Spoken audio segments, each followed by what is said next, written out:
Teka, huwag ka lang. Huwag kang magulo.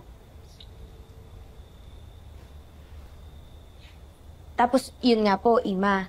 Una, isang putok lang po. Tapos, maya-maya, biglang parang may machine gun na parang pratatatat. Ganun po. Eh, buti nga po si Kulot may nahanap na mapagtataguan, kaya safe naman po kami. Eh, teka muna, paano ba nagsimula ang barilan? Di rin po namin alam, Ima eh. Bigla na lang may nagbarilan. Kahit yung mga nandun, di rin nila alam eh. Pero may nakita kami ni Mutya, mga nakasakay sa magagarang kotse. Parang mayayaman eh. Teka, magagarang kotseng nagabulan? Nakita rin namin yung nikidlat eh. Hindi. Kaya ka ba nasugatan, Kidlat? Sumaba ka sa gulo? Hindi o, Ima. Anong hindi?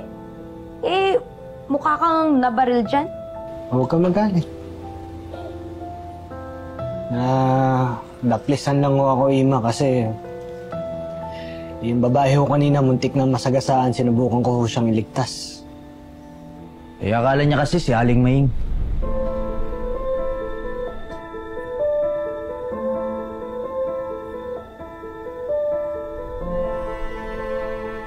Si Maying?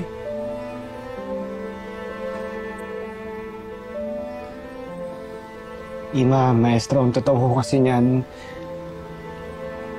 parang nakita ko si Mama sa labas ng ospital.